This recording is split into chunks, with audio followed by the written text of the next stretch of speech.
Hello, everyone. Welcome to today's webinar session, Customizing CK-12 FlexBooks and Adaptive Practice. I'm Lindsay, one of the CK-12 team members, and my colleague Katie and I will be running today's webinar. Many of you who are joining us today may be participating in the CK-12 Certified Educator Program, so welcome back to all of you. A few notes about our program. We are on our last cycle of our current Certified Educator Program that includes live webinars.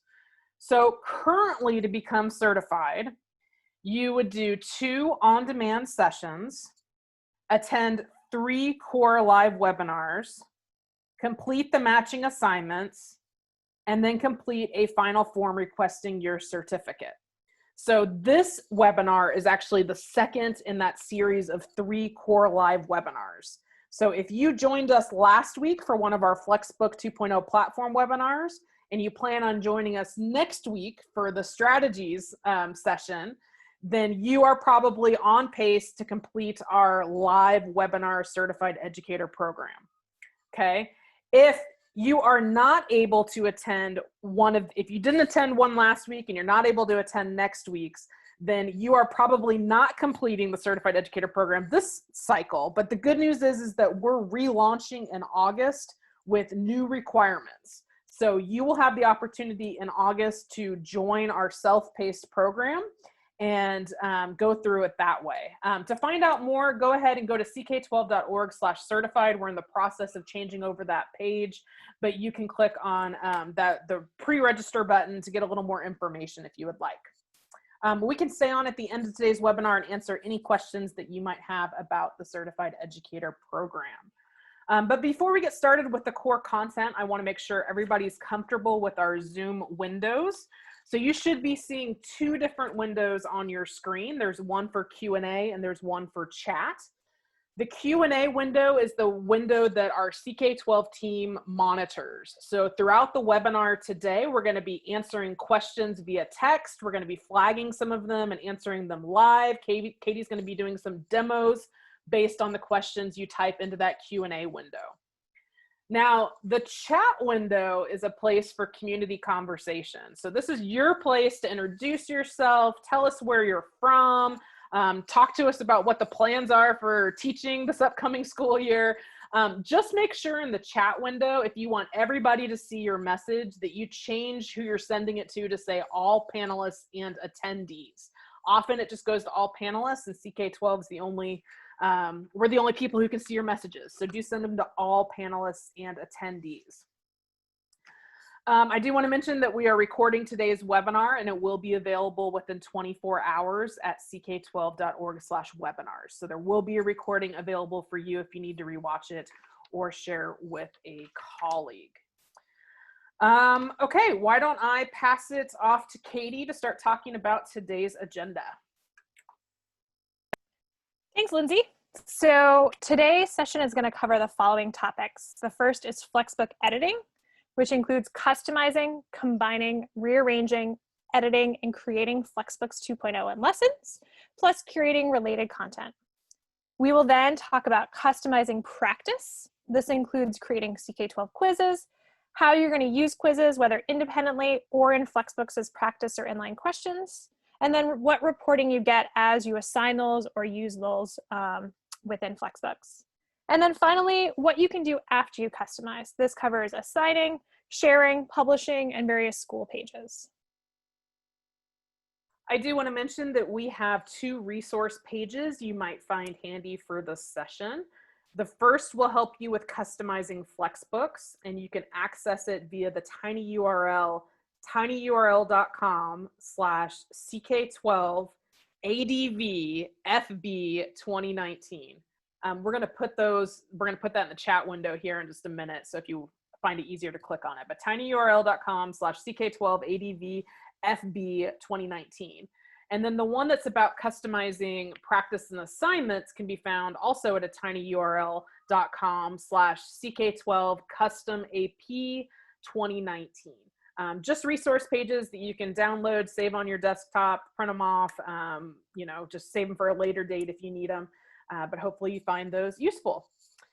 As we go through this session, we're going to be covering the big ideas behind customization of FlexBooks and practice, but it's kind of a monstrous topic. So we obviously can't cover everything in the next hour. So you may want to find out more information on certain pieces, whether now or down the road, to do more customization.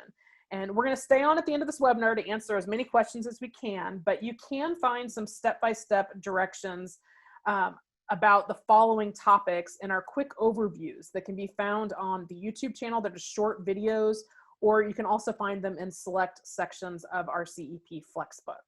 So kind of the quick overviews that you could find elsewhere include finding, uploading, formatting, and attributions of images, finding and using embed codes for videos, interactives, and Google Slides presentations, creating and curating modalities on CK-12 and to add as related content, such as lesson plans and videos, using CK-12's math editor, creating your own questions for quizzes, both a general overview and specifics based on the type of question, and then multi-concept assignments for those using CK-12 classes, plus more resources related to CK-12 classes. With that, why don't we get started on the first topic at hand today, which is editing a CK-12 Flexbook. Thanks, Lindsay.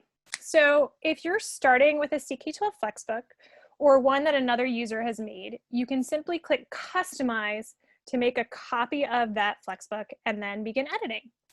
If you want to pull from multiple existing books, you would use the Add to Flexbook option to add individual lessons, chapters from our legacy content, or whole books to an existing or brand new Flexbook.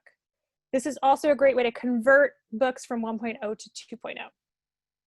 And then you can go to your library to start a Flexbook or Flexbook 2.0 from scratch, and you'll also find any work you've customized or created there. Now, when you're customizing a Flexbook, you can use the options at the table of contents level to delete sections or even whole chapters and reorder lessons. This can be especially helpful if you're adding in new content, as that will always show up at the bottom of the table of contents. From within the FlexBook editor, you can also add new chapters and even create new sections, whether you use them as a traditional text lesson or as a bucket to embed media or a combination. Now, one note, the best practice is to stick with a single tab so that as you work sequentially and you update and save in order of what you've done. Now, if you click on the little pencil edit icon next to any section of a Flexbook, or you create a new lesson, which is what we call a read, you'll have access to our editor. There you can directly adjust or write any text, and you can use our toolbar for special formatting and media. There are 4 icons that I want to be sure to point out. The first is our math text and math editor, which allow you to create formatted math text. The second is our image upload option, which includes an option to upload a file and the needed attributions and licensing notes that you would need for that. And our media option, which allows you to embed interactives, videos, and more using a standard embed code. When you edit any section of a Flexbook, you have other tab options to complete. The first one after edit is resources. Here you can upload answer keys, labs, and more. Just make sure that anything you add also fits under our license. These will then show up under the resources in the toolbar for that section. After that is the details tab. Here you can add in or adjust lesson objectives, vocabulary, and most importantly, any new source or other credit attributions. Once saved, these will show up under the same toolbar, but down at the bottom under concept details. The last tab is for any lesson included in a 2.0 Flexbook. This is titled Related, and here you'll see the matching curated modalities that we've pulled already, and you have the option to remove any that you don't want and add in any that you do. You can also use this tab to swap out the matching practice for a quiz, but I'm going to talk about that later on in this session. Now, these curated modalities show up under Other Ways to Learn when you first open a section from the table of contents. And once you click Start and are in the lesson itself, you can find them in the toolbar under Related Contents. So I think with that, I'm going to borrow this screen from Lindsay, and I'm going to share my screen and show you around the basics of customizing. So hopefully you can all see the homepage on CK-12, and we're going to talk about customizing and adding to a FlexBook. So let's say I teach an integrated science class. I can go to subjects here or scroll down, and let's say I want to include physical and earth science in one book that I'm working on. So if I haven't done any work prior to this, the first thing I would do is I would click choose, and then I would customize this physical science book for middle school. And we always recommend that the first thing you do is kind of change the title so you know that it's your book. And so I'm going to say for, let's say, my middle school. And I know that I'm going to make this a physical and earth science book. And I could put my school initials in there or something like that to kind of help me as I go through. So here you can see the table of contents. I can go through and say, well, maybe I'm not going to get to magnetism and electromagnetism. So I'm going to remove those from my book. Don't worry, you're not removing them from the CK-12 book.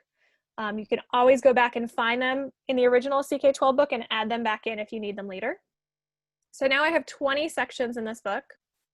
And I can even reorder. Let's say I wanted to talk about work and machines before fluid forces, or go ahead and move that back in there. And if I wanted to combine, let's say I wanted to combine all of my forces and laws of motion and something into the same thing, I would just open up this chapter, open up the next one, and I can start dragging between chapters. So you'll see kind of how that all plays out in terms of working your way through. So that's your basic sections as you can work through here. If I wanted to add a new chapter, I could go ahead and add content. I find it easier to add new reads kind of from around CK-12, but adding a new chapter here. So this is my demo chapter for physical and earth science. And anytime I add something to my FlexBook, it's going to show up at the bottom. So now you can see this demo chapter. I would open it up and I would drag in any content that I needed to include in that particular piece.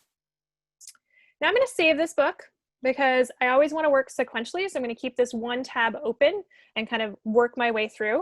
I have physical and earth science for middle school. It now says that this is my book. And it lists the author as CK-12 because all the content I pulled so far was created by CK-12 that got included in there, and we worked our way through. You can see the additional chapter I added down here. And now I want to make sure to add the earth science content from here. So I'm going to go back to my subjects. I'm going to click on earth science. And if I wanted a customized earth science book, then I would click on choose and I would click customize. But if I want to add it to the book that I'm working on, then I'm going to click add to FlexBook 2.0. I'm going to add it to my physical and earth science for my middle school book that I was just working on and click OK. At this point, when I go to my library, which you can find kind of in the basic header on our older pages and under your name here when you're in the 2.0 world, and I click on my library. Now you'll see that I have a physical and earth science for my middle school book. And I'm going to go ahead and open that up. And if I scroll down past my demo chapter, I now have all of the content from that earth science book included as well. And so you can see that I've combined those two books together to create an integrated book. If I wanted to create a new book from scratch, I could do the same thing in your library. So let's just go back there for 2 seconds. So you can see what that looks like. So I would click create new, and I'd want to stick with the 2.0 world because that gives me the most options for insights and related content. So if you're creating anything new, go ahead and pick 2.0, and then you'd start from scratch from there.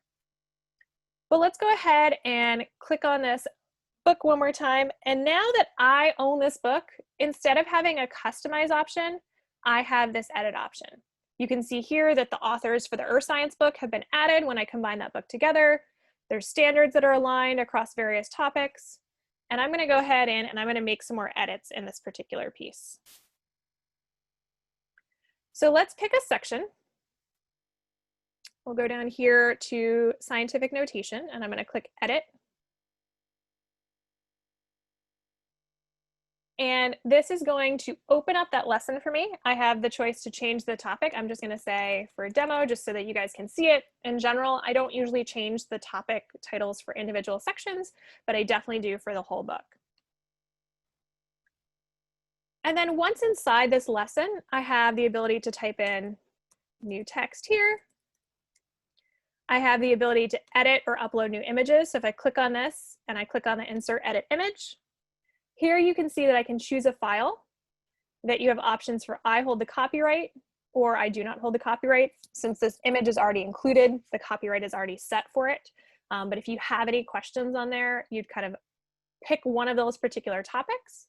And then I have options to set this as an inline or as a figure image. So some different choices. You can go ahead and play around and see what you get from there. But if you were uploading a new file, you would need to make sure that you own the copyright or that it fits under one of our licensing options. So that's where you could add in your image. From here, you can see that I have something embedded in here. So if I click on this for a second, I can show you what that Insert Edit Media option is. Anywhere that you have an embed code. So in this case, this is pulled from one of our alternate sites. But if you're going to YouTube and you pull an embed code for a video, you could paste that embed code in here. You can kind of set that up and then insert it accordingly. And then you'll have a video included in that particular piece. You can do the same thing for some of our interactive clicks and simulations. You can pull embed codes from that and include them accordingly. And then just one note, if I'm in, let's say right here, and I don't have the option for this Insert Edit Media choice, it's because I'm in a header. We don't let you put images, or sorry, we don't let you put media inside that header. So just make sure you click into regular paragraph text and then you'll have full access to that particular piece. And then one last thing right here, if I click on this equation, it will open up our math editor. From here, if you know LaTeX coding, you can go ahead and adjust it accordingly. If you don't know it and you need to put a new equation in, just start from scratch, click on our math editor, and you'll have a whole set of drop-down options included at the top that you can play with and work with accordingly from here. So you can kind of see how that all works out. The rest of it is pretty straightforward. We have an insert element box for formulas or key ideas and your standard kind of different pieces for bold, italics, underline, all the rest of it. So that's the content in the lesson here.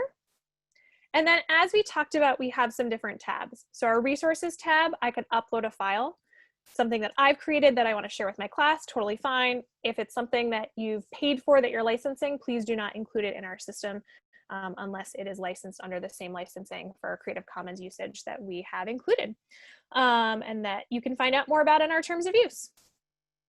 Under our details tab, this includes information like a description, learning objectives. It has the original author here. So if you're adding additional source content and you need to add additional attributions, go ahead and click that and you can put in other information for those attributions accordingly and tag it as you want to go. And then the coolest part of our 2.0 in terms of editing is this related tab, which shows you our related content. So this includes this little brain image is our Plix interactives. The world is a real world application, and we have 2 videos included here. So let's say I don't want to include this Plix interactive. I can click on that X and it'll go away. If I want to add a new component here, it looks like there's some additional text, maybe a lower level or a higher level that I might want to include as an additional resource. Anything grayed out is already included here. I could say I want to add this additional video and we're good to go. So that's CK-12 content. If you want to add something that's not tagged to the same concept, you can pull from your library and you could just search for a topic and say, do I have anything related to that in my library? We got some extra reads that I could work off of that I could pull from as well. So all of those are options. I'm going to go back to that video I was going to add in. We're going to add that selected content. And now I am going to go back to here and I can keep this as a draft if I wanted to. And what that would do is it would allow me to continue to make edits that my students aren't seeing yet. But as soon as I'm ready and I say, this is what I want my students to see, I'm going to finalize this draft, knowing I can always go back and edit it again. But I'm finalizing the draft so that that is pushed out to anyone who has access to this FlexBook. And from here, you'll see this new text listed here that I added in briefly. And under our toolbar, we can find that related content. You'll see that there's only one Plix and the added video that I added in is available there. So that's kind of your basics for editing. You're more than welcome to go explore some other options. So let's stop there for a second and see what questions we might have. Sure, let me give just a few general reminders first. In the chat window, if you guys could send your messages to all panelists and attendees so everybody could see what you're typing, that's great. The Q&A window is where we're moderating the questions that are coming in. So we're going to be tackling those. And then I also, Katie, I don't know if we even mentioned it, but for any of you who don't know, CK-12 is absolutely free. There's not a paywall, there's no advertising on our site, there's no special discount during this time. We are free all the time for you to use. So that's important. Katie, a couple people were asking for a demo of how to add just one lesson from, say, an earth science book into a physical science book. This particular user said I could add a whole chapter, but not just one lesson. Sure. So if you're pulling from here, within this lesson under the same toolbar, there's this Add to FlexBook 2.0 option. And you can click that and you can add this lesson to any existing FlexBook or create a brand new one to work off from there. In our older lessons, it's on the left side under the same toolbar options, but you can definitely do at the lesson level under the toolbar or at the whole book level like I just did there. In our older 1.0 content, you have the same option at the chapter level, but chapters are more, they're structured as units and kind of groupings, not as the same way that you can do in 2.0. Okay, and this is kind of jumping ahead. I know you're going to cover this later on, but several people were asking if the FlexBook they're creating is viewable by the public and what exactly finalize means in terms of accessibility on the site. Sure. So if I have something in draft mode and I keep it in as a draft, which I was just editing, then only I, as the owner of that book, can see that content. The minute I finalize it, anyone who has access to this link up at the top, this URL right here, has access to that updated piece and could see this new text here. So if I email Lindsay this link, she now can see this, including the new text that I just included there. If I click assign and give it to my students after that, then they would see that new text in their assignments. So it's think about it as if you're sharing that link with someone else. I would need to publish my book for it to be searchable on CK-12, but because once anyone has that link, they could share it with someone else, you do need to stay within our copyright at all times, regardless of how you choose to publish or keep it kind of within your own class. Okay, once you have assigned a FlexBook 2.0, can you make changes without reassigning a new one? I like to modify and add resources as needed throughout the year.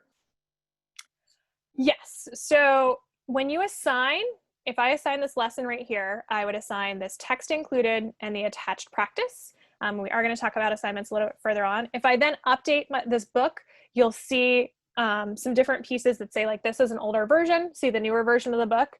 The assignment kind of sticks with that older revision so students can see exactly what you shared with them when you made that assignment, but they will then have access to kind of jump to the newer version of the book if you're updating it. And any new assignments with that updated content would be include that content. Okay, then you got a question about LaTeX coding, of what's LaTeX coding in the math editor. So if you are not familiar with LaTeX coding, then don't worry about it at all. Simply use our drop-down menu. If you are a math teacher that writes your own formulas and equations in a bunch of different platforms, then you can shortcut using that specific code. That's the short version of that answer.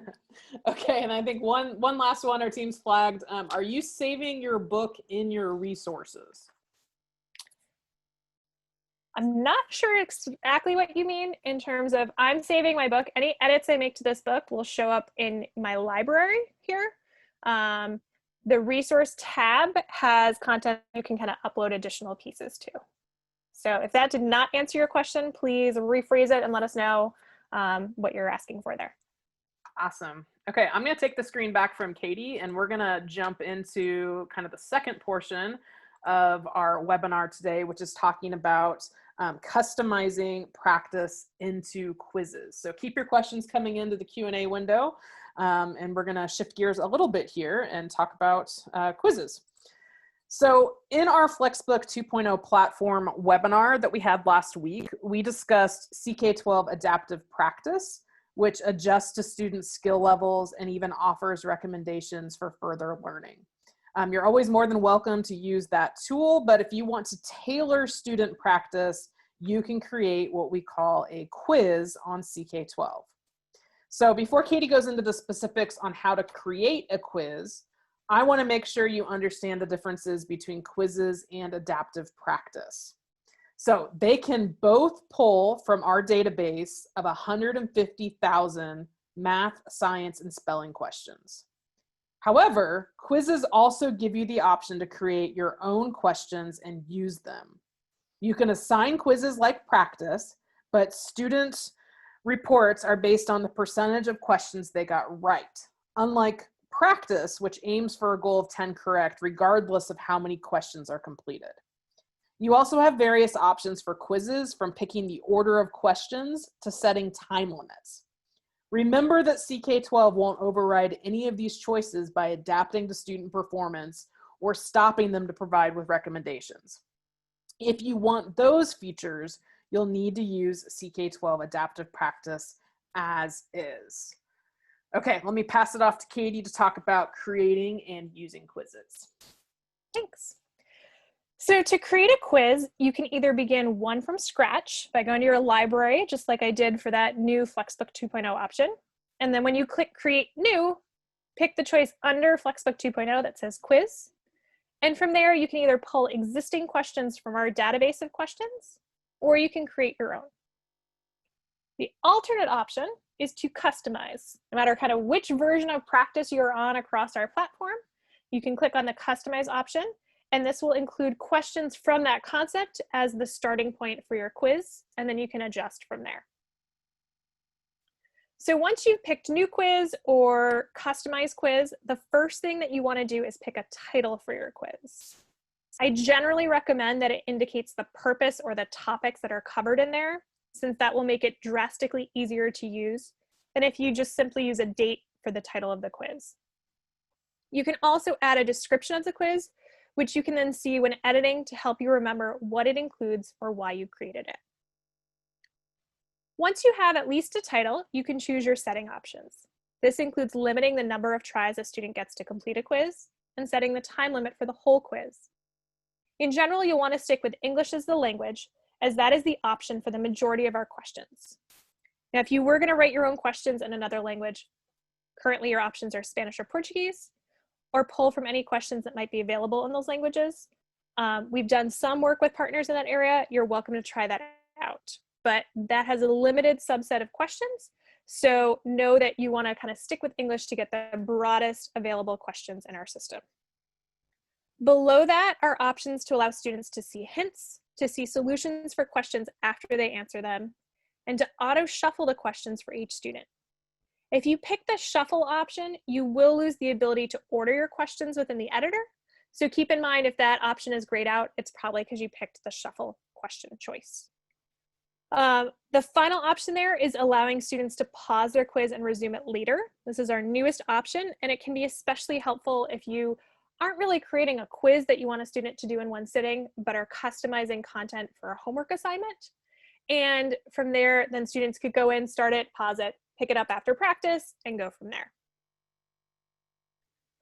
Once you've picked your general settings, it's time to pick your concepts and questions.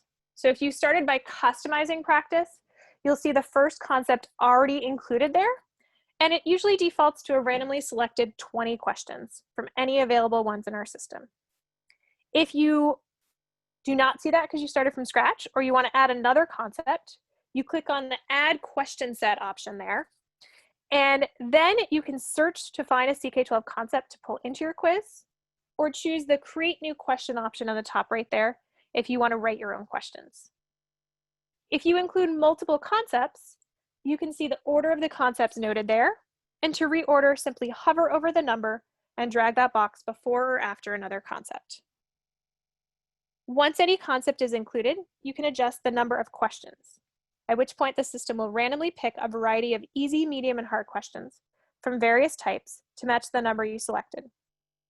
Note that while this is an easy way to adjust the number of questions, it will pull a new set each time. So you don't want to use it if you've already handpicked your questions. Something the system does give you a pop-up warning about every time you do this, so you don't accidentally overwrite work that you've done. Now, if you do want to handpick which questions are included, click on the pencil edit icon. Just hover over the concept box and it will pop up. And this will open up the randomly selected questions and any other questions available for that concept. You can then preview any, reorder them, and select or deselect questions based on whichever ones you want to include. If you want to create your own questions, you can do so using the Create New Questions or the Add Questions options. The first one, when you're adding a new question set and you choose Create New Questions, allows you to create questions related to any concept on CK-12, or you can tag them to a lesson or read that you have created if that content, let's say, is for social studies or English and is not currently included in our system. The second option, that Add Questions, at the top of a set of questions, adds questions to the existing concept that you are working on right there. Once in the question editor, you'll want to pick the type of question first. Your options include multiple choice, select all that apply, true, false, fill in the blank, short answer, drag and drop, which is actually a category matching option, highlighting, kind of like circling the correct answer, and the last choice there is discussion. Note that that discussion choice has no right or wrong answer, but is used as a general prompt and a student will always get it correct. After you pick your question type, fill in the pieces, including the question, the answer and or any distractors if you're doing a multiple choice, hints if you want, the level of difficulty, and any other details you want to include. If you're creating a question and not simply adding one to a concept, you will need to make sure to choose the CK-12 concept you want to associate it with, or the matching lesson in your library. You will not be able to save it until it is tagged to a concept or a lesson/read in your library. Now note that just like when adding new sections to a FlexBook, any new question you create or add will show up at the bottom of the questions already chosen for that concept. You can then drag it to the place you want within the quiz itself. Once you have made a quiz, there are 3 options you have for using that quiz. First off, you could swap out the practice included in a 2.0 FlexBook, or simply add a quiz if no practice exists already. At that point, you could assign the 2.0 lesson to your class and get a report on that lesson with the quiz included. If you wanted a report for student work on the quiz, but didn't want to replace existing practice for a 2.0 lesson, you can assign the quiz separately. This will also give you the same report. The final way to use custom questions is by embedding them into a lesson. We call these inline questions. These can be great to help students learn as they work their way through a lesson. However, you will not get a report for these questions. And since they're geared towards learning versus assessment, students will need to successfully complete each question before moving on to the next one. This is one of the reasons why we recommend that you include feedback for wrong answers if you intend to use a CK-12 quiz as inline questions for a lesson. Now those first 2 options, where you swap out that practice or you assign a 2.0 lesson, or you assign that quiz directly, those will both generate a report for that quiz. The report score here, that 85%, is based on the percent of questions that were correct out of the total number of questions in the quiz itself. This is different from adaptive practice. Our adaptive practice system always has a goal of 10 correct and is more like a homework completion grade, regardless of the number of questions that were completed correctly or incorrectly. Just like in practice, if you click on that 85%, that particular piece there, it will pop up more details for all attempts for that quiz, which includes time on lesson, other components, actual answers to questions, and more. If a quiz is attached to a 2.0 lesson in a FlexBook, so I can assign it directly and I get that. If I sign it with the 2.0 lesson attached, you'll also see information under the insights for that lesson. Practice gives you the time spent on a lesson and the skill level. Quizzes, on the other hand, give you the time on the lesson and the percent score for that quiz. And we're just launching an engagement component as well that you'll start seeing there soon. So with that, I think I'm going to borrow this screen again, and we're going to jump back into a live demo. Okay. So let's talk about some different options that I have from here. So the first option is I could go to my library. So I'm on the main site right here. My library option is here. And I could click Create New and create a brand new quiz. This starts me out with a blank slate, new title, new question set, anything I want to include from here, good to go, all set. The other option, let's go back to my library for a second, is to customize practice. So let's go ahead into that particular lesson, that scientific notation lesson. So I'm going to open this up from my book because I want to make sure that I'm working within that 2.0 lesson book. And let's say the practice is great, but I want to actually swap out this practice for customized practice. So if I go into the particular lesson and under View Practice, next to Preview, I can click Customize. Now, if I click Customize here, it is going to create a new quiz and pre-fill scientific notation questions already in there. It took a subset of that 83 questions. It picked 20 of them. We're good to go. Now, the first thing I said I'm going to do is I'm going to do scientific notation. And this is July, just so that I know that this is the one I'm working off of. But that scientific notation is going to be super important when I want to swap this out. I can pick my number of attempts, whether students have unlimited if it's homework, or I pick a specific number from 1 to 10. I can set the time limit for that whole quiz, and then I can have them see hints or not. I can shuffle the order of questions. And let's say I'm going to use this for homework, so I'm going to allow students to pause and resume that quiz as they go through. I don't necessarily need 20 whole questions, so I'm going to go ahead and drop this down to, let's say, 10. And the minute I click outside to save this, it gives me that pop-up warning. Every time I reset that number of questions, the system will go pull a variety of question types and levels to give you the best mix of options for that number that you picked there. I haven't reset anything else, so I'm going to say go ahead, let's continue, and let's have it reset to that 10 questions. If I wanted to go into the questions themselves, I could click Edit on that pencil edit icon, and it will load those 10 questions right here. I can preview any of them. So this is a drag and drop. So sort by whether the numbers are written in scientific notation. So I'd say this one is written in scientific notation and that's not. I can go ahead and preview and see what those look like. I could say I don't want that one right now. I like this one. Maybe I don't want this one. And I can save my work. This would also allow me to, you can see the 8 questions here. And if I went back in, go in one more time for a second, and I can reorder these questions. So now it's reset those 8 right there. I can adjust and reorder those questions because I didn't pick that shuffle question option. If I wanted to rate my own question, I could go ahead and say add question. And I have some different options here. So I could pick a multiple choice question. I could pick select all that apply, true, false, fill in the blank, all these different ones. Let's do a fill in the blank question. So I'm going to say rewrite 2,145 in scientific notation. I have the same options. I could include an image, I could include video, I could do whatever I wanted. And I'm going to write my answer as 2.145 times 10 to the third. We're going to make this a superscript. And I want them to fill in the 2 parts. So I want them to fill in that piece, and I want them to fill in this piece. So I'm going to go ahead and make those the answer boxes that they're going to work off of. If I was going to use this for inline questions, I might put feedback for the correct answer and for the wrong answer here, and the same for the other one. Just keep that in mind. I could add my own hints if I wanted to. So hint, make sure you don't adjust the exponent or the power.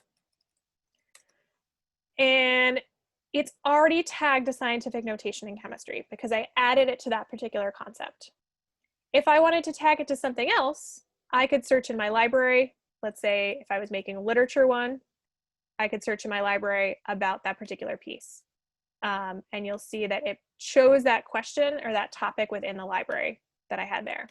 So do that one more time because it looked like it was going really fast. I could click on this writing about literature and I would add that concept if I was creating something outside of an existing CK-12 concept and I needed to do that piece there. So we have our question in here. I'm going to submit this question. I can preview it here, or I can say done if I'm all set. And I just created this question. So it's going to show up as question number 9 after the 8 questions that I had there. And it looks like we just had a little error. So let's go back for a second. Let's open that quiz. We're going to go ahead and you can see I've created this quiz. So now I can edit this quiz. And I don't think it liked me playing with the concept there. So I just stick with that concept piece there. So if I went in here, let's see, we have some questions that are written here. I could go through that process again. I think I have some other ones that I've created. So let's see where the ones are that I've created. Down here, you'll see an example. So let's go ahead and edit this.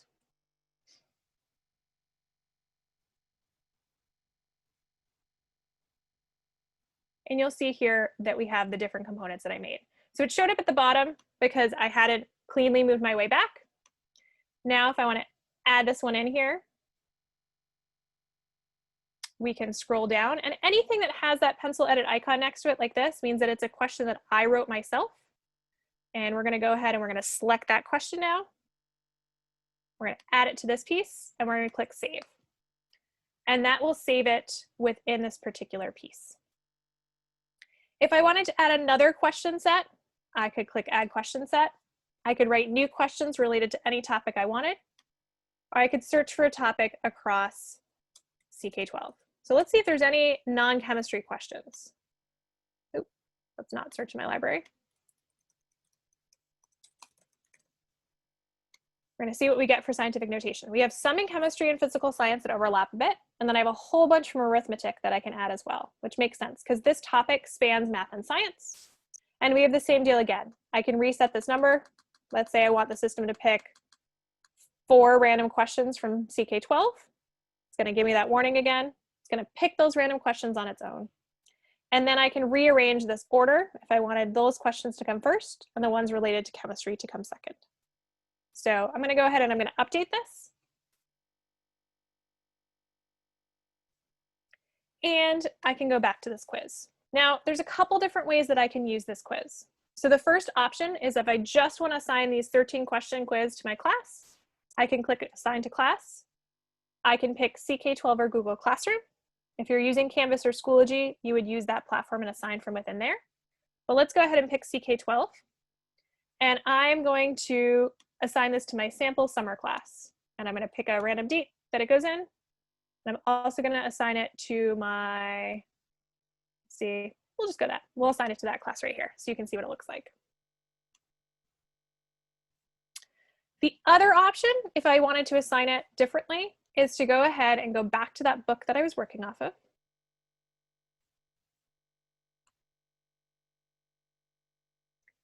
And I can go down to the section I was looking at, which is 1.29. Now, if I haven't already been working on this section, when I go to swap it out, it will force me to save that section and make a copy of that section for me to adjust this accordingly. But on here, because I've already been working on this section where it says view practice, I can switch this to a quiz and I can replace that practice with the 13 question quiz that I was working on. And this is why this dating does not help me at all. So here, I don't have any clue what quiz I made on May 26th. I do know that I'm working on scientific notation, and that's the quiz that I want to include for this particular piece. I can add this here, and it has now swapped that practice for this particular lesson for the quiz that I made there. Now, if I assign this to my class, and I can work with a bunch of different ones, and I'm actually going to try to load it in our winter 2020 class so we can see some stuff here. I can go ahead and I can assign this. And I'll have some different choices from there. This assigns this text lesson and the attached quiz as you work your way through. The last option we talked about was using this as inline questions. So I'm going to go ahead and I'm going to edit this FlexBook. I'm going to open up this particular lesson that I'm working with.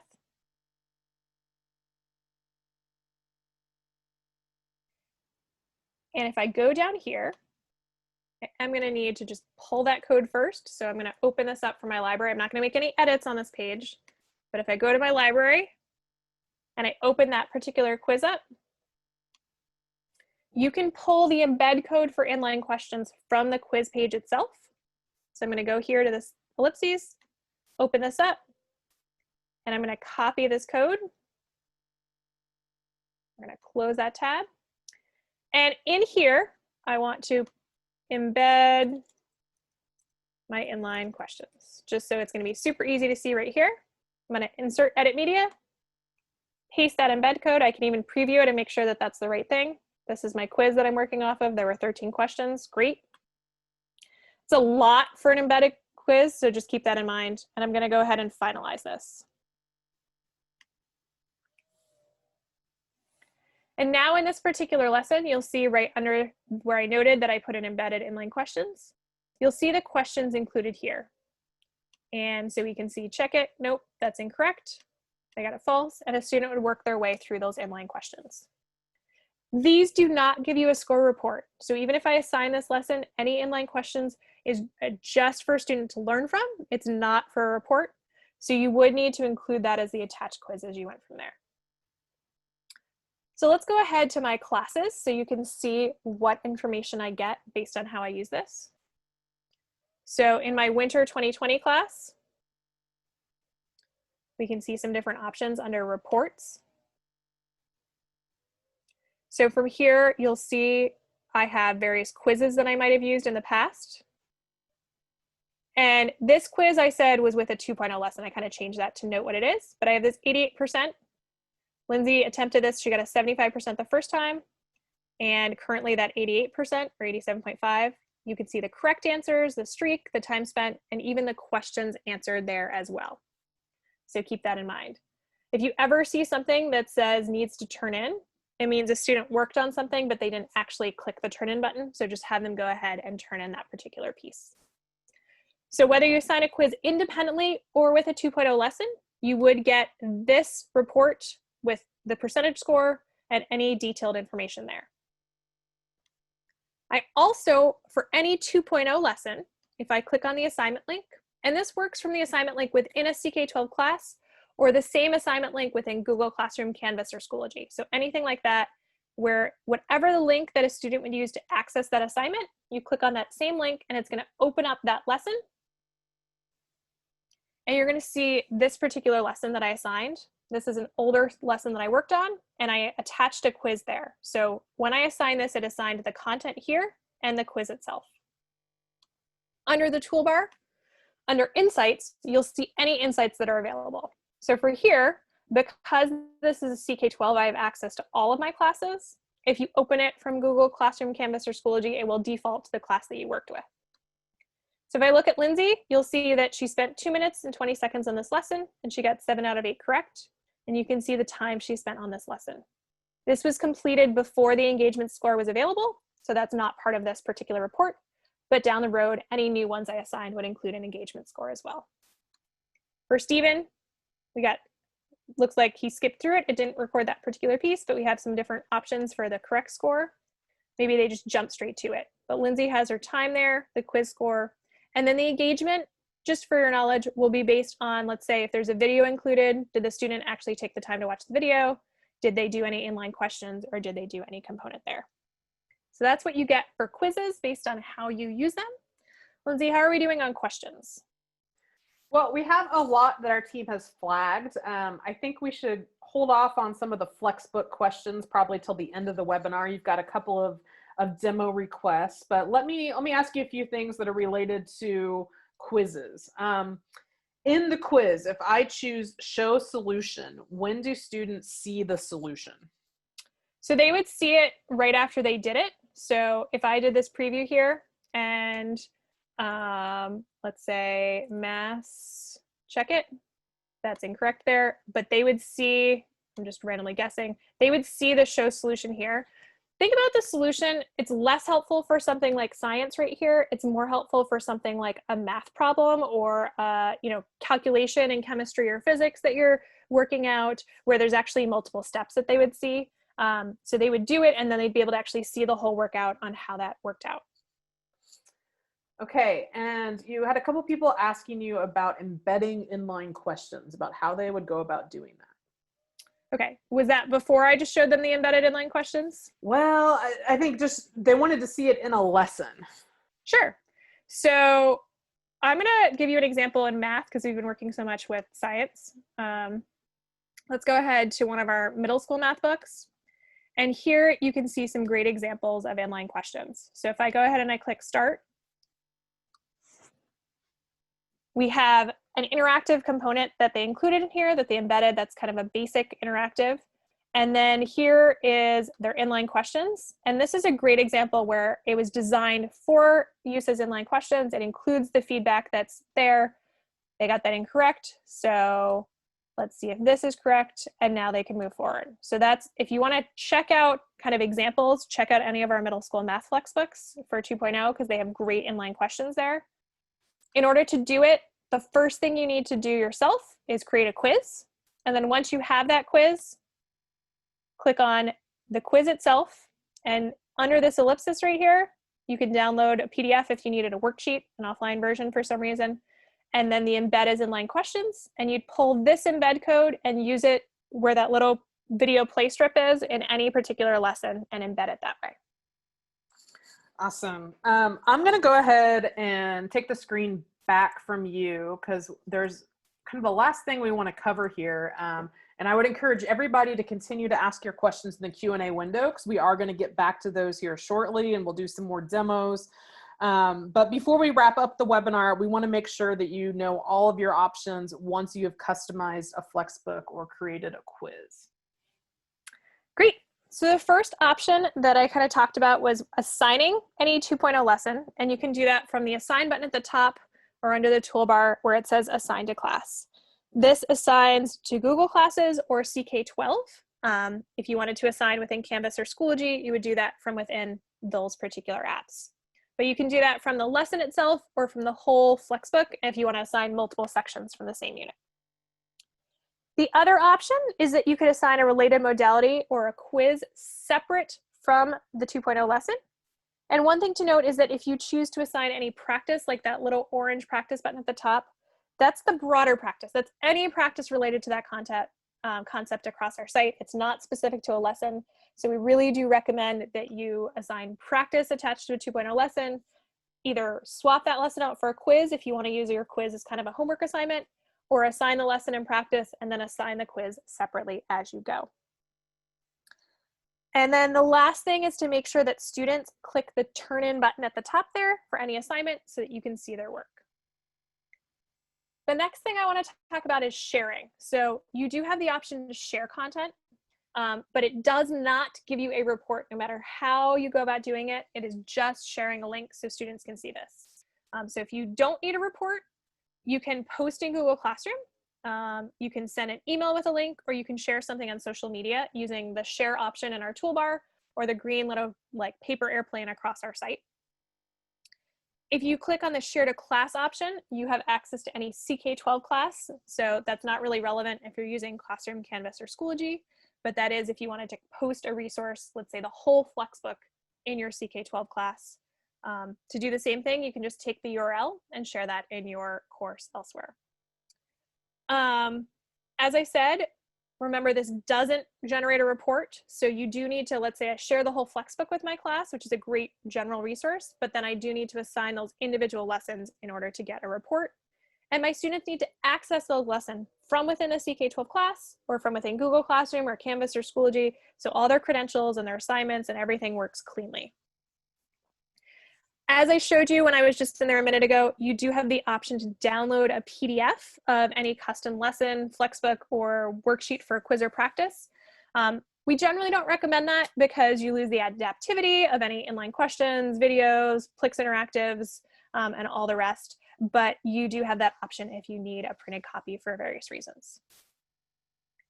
Now for any custom FlexBook or non-quiz modality, so if you added a video that you made for your class up into our system, you have the option to publish it and share it with others. And we highly recommend this. This kind of adds to our depth of resources, our breadth of resources.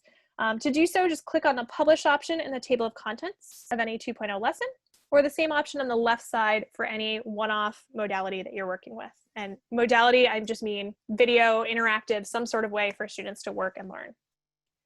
What happens then is this will start showing up in search under community contributed. And that makes it easier for your students, for other colleagues to find it. And it, as I said, it adds to the resources for the whole community. If you want to use our schools page, you do need to publish your books first before you can add them to that schools page, because you're making them available for everyone first, and then you can kind of group them in a schools page. So what is a schools page? We recommend that if you're creating multiple books, you add your published books to a school page. This not only helps your students and colleagues find all of the books from your school or district in one place, but it also helps others near you find and maybe even work with you to collaborate on content. If you don't already have a school page, you can click on the Can't Find Your School link at the top and then fill out the form to get one added. So I think with that, what we're going to do is we're going to go through some final logistics, and we will jump back into questions and see what we can answer. Absolutely. Why don't I talk about some upcoming webinars, and Katie, I'll let you start looking at the Q&A window to see where you want to start with your demos. We have 2 webinars next week, and this is going to wrap up our CK-12 Certified Educator Program for this month. So you are welcome to join us for the Strategies for Using CK-12 webinar on Tuesday, July 28th at 11 a.m. Pacific time, or Wednesday, July 29th at 1 p.m. Pacific time. While that will be the end of webinars for our Certified Educator Program, the end of live webinars, we will be hosting some live webinars through August and beyond. We're going to focus on kind of hybrid online learning and even our learning management systems. That's going to be our focus for August. So check back at ck12.org/webinars here in the next week or so, and we'll have all of August lineup ready for you to register as well. Like the upcoming strategies webinar and our FlexBook 2.0 platform one from last week, this hour-long webinar is one of the core sessions for the CK-12 Certified Educator Program. If you're brand new to the program, note that we're relaunching this program in August with new requirements and fully on-demand content. So you can pre-register at ck12.org/certified for that at any time, and we'll send you information when we go live in early August. If you're on track to finish the live version of this program but missed formally registering, you can always reach out to us at jumpstart@ck12.org. We do love to receive your feedback on our webinars. We're always looking to improve them. So if you have a couple of minutes, please go to tinyurl.com/ck12feedback1920 and fill out a short survey that will let us know how we're doing and what we can improve on for next time. So thank you all for joining us today. Again, jumpstart@ck12.org is a great email address if you have questions about CK-12, about the Certified Educator Program, things you learned today. Also, don't forget to let your social networks know about CK-12 and your participation in our webinars. We're on all the socials as CK-12 Foundation, or you can even use the hashtag CK-12 Certified. So that's it for the core programming today. So any of you who need to drop off this webinar, we'll go ahead and say goodbye to you. But we do have quite a few things in the Q&A window that we're going to start working our way through. Great. So Katie, what are you seeing? I'm going to go ahead and grab this screen back for one more time. We have a couple about customizing and adding. So I'm going to start from this. If I wanted to take, I've been working with science, I'm going to try to combine some options in here. If I wanted to take this FlexBook, I would click choose and I would click customize. And at that point in time, I would start that customization process and I can adjust accordingly. If I wanted to take this book and add it to another FlexBook, I would use this add to FlexBook textbook 2.0 version. And this particular book, I believe, has a section on scientific notation. So if we go ahead to 9.5 and I want to include that in my science book, let's say, I would go ahead and I would start this lesson. And from here, I would choose under the toolbar, the add to FlexBook 2.0. And I'm going to add it to that book. And I could do the same thing for the whole book. So any individual lesson or any whole book for 2.0. And then if I go to my library and I open this particular book, now that I own this book, my customize option is gone and I'm going to click edit. And here, I can open my Introduction to Physical Science chapter. I'm gonna go ahead and load that particular piece. And I'm gonna scroll all the way to the bottom where this new writing numbers and scientific notation piece that I just added exists. And I'm gonna drag it all the way up. And we're gonna put it right in here. And it's sometimes easier to just kind of toss it in the chapter and then put it wherever you want it to go. And so I could have this original scientific notation for demo that I was working on and this new section that I just added there to add that particular piece from one book to a new FlexBook. If I wanted to do it to a brand new FlexBook, instead of picking this book, I would have picked the Create New FlexBook option at the top there. So hopefully that answers that particular piece. Okay, Katie, how do you share a book with other teachers so he or she can work on it too? So that gets a little complicated. Our system is not set up like Drive where you can edit a book at the same time. If I wanted to share this book, let's say with Lindsay, and she wanted to work on this particular book for her own class and make her own customized version, I would probably the easiest option is to just copy this URL and shoot it to her in an email. So that's kind of one particular piece.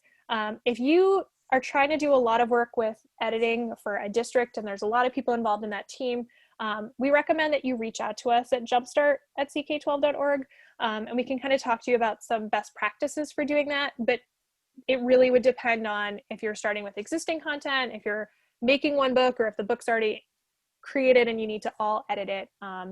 But we also recommend that you kind of put it in, let's say, a science at my school account.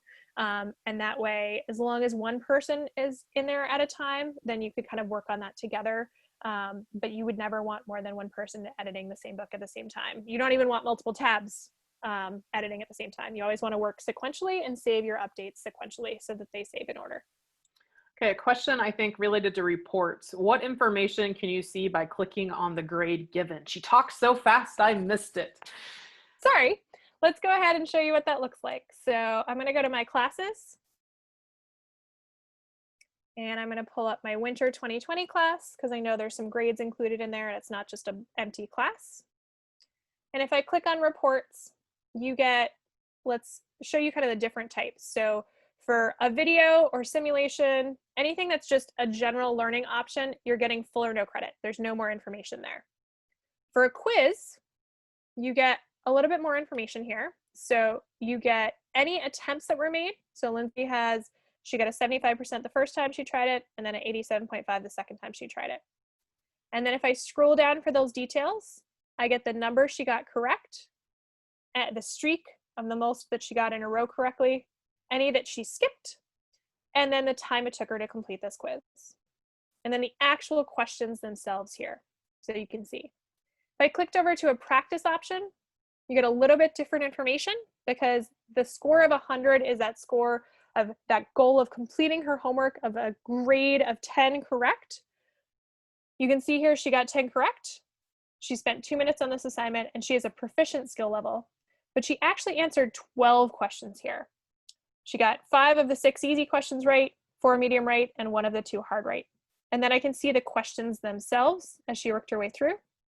And you might even see if she got one wrong, the newer practices that we have will have like try number 1, try number 2, if she got the second try correct. So you can see all sorts of detailed information there. Okay, questions about access. 2 of these questions are, can the books be downloaded to live on a student's computer if Wi-Fi is an issue? They cannot at this time. There's too much kind of interactivity included to work offline. If I create a custom FlexBook, so this library right here that I have, for my FlexBook that I have the ability to download a PDF of this. So you could download just the text component and it would have kind of a quick link to any interactive components. But it's not like they could access it offline and work their way through all the digital components at the same time. Okay, you've got a request to do a quick demo of your math type. Is it similar to the equation editor? Yes, so I think it depends on what the math type. Let's see if I can answer your question. So if I go to my library, I'm just going to create a brand new lesson so that you guys can see what that looks like. So I'm going to create a new lesson, new modality. I want it to be a lesson, so a read works. If I was uploading a video, there's all sorts of different options here. We're going to do a math text demo. And from here, I can insert math text right here. And then let's say I want to write x equals 1/3. So here I can play around with it if I know nothing about equation editing. Here's your LaTeX formula working off of there. And I can preview it and see what it looks like. X equals 1/3, we're good to go. If I wanted to go ahead, I could keep adding plus x squared. Preview what that looks like. And then I can go ahead and add that in. Now, if I knew that coding, if I knew I wanted simply x equals, let's say, I think it's backslash 1, like fraction 1/3, and you know the code off the bat, you can use our other option and it will convert it for you.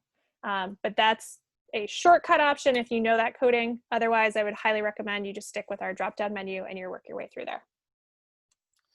Okay, Canvas user, my school district's using Canvas this year. How do I assign one chapter at a time? I don't want to download the entire book.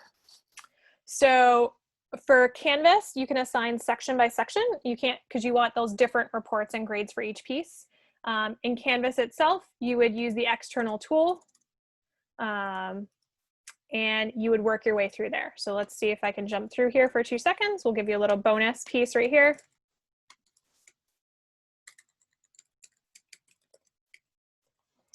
And in this particular piece for any of your classes, you would use the assign functionality. You would go down to submission type and you're going to change this to external tool. And then if you've linked it correctly on the back end, if you need help with that, you can go to our tools and apps page on CK-12 and get that set up. But if you have linked that, you'll see it within here, or if your district has linked it for you. And then you'd, let's say, go to your library if you're working on a custom book, and I could assign this particular piece. Actually, I can't assign it because it's in draft mode. I need to finalize it first. But I could go to my book, and from here I would need to assign, because of the way it's integrated, any lesson I want to include. So here's my lesson, and now I can choose the assign option at the top. And when I click assign, it's going to create an assignment within Canvas. I'm going to select to save that here, and then I would pick my point value, 10 points, 100, where I want it to go, all the rest of that. And if I save and publish that, science demo. I don't remember which section I put. And that would create that assignment, and now a student would see this content within here. If you wanted to edit that assignment or have it open in a new window, you can click on the load a new tab option within that particular piece. We asked for that in Schoology as well. Schoology does that a little bit differently. So if I go ahead and I log into Schoology, same deal. And it works a little bit there. For both of these, the student would not be in a different class. They would just access this content directly from within Schoology or Canvas or Google Classroom, and you're not going to create additional classes. So in here, in a course, I'm going to click on, let's say, algebra. For CK-12, it should be under add materials once you've added your app.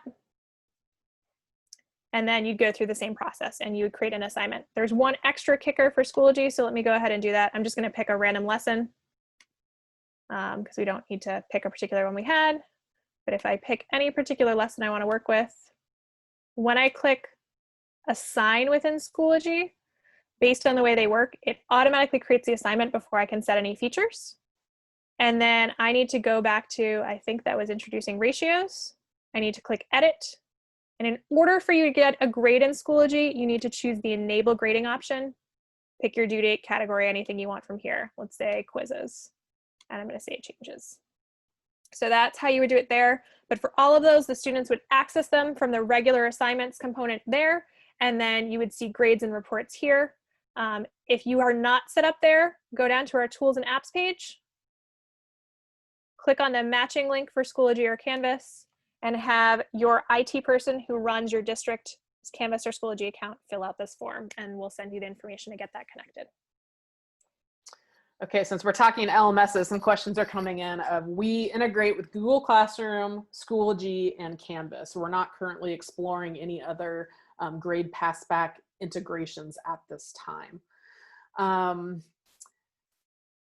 to see what this question is. Can I take out the Plex videos from the lesson and then assign the Plex videos as individual assignments in Canvas? Yes, you can do all of that the same way. So here, if I was going to make a new assignment, under that toolbar for related content, I would just open up that lesson and then click on the want to assign option. And then you would create an assignment out of that. And that would allow that particular related piece to be assigned separately. Okay, our Q&A window is empty at the moment. I think we're going to go ahead and call it good there. If we didn't answer your question, if you could email support@ck12.org, we'll make sure to get your question answered. We appreciate you all spending some time with us today, and we hope to see you on a future webinar.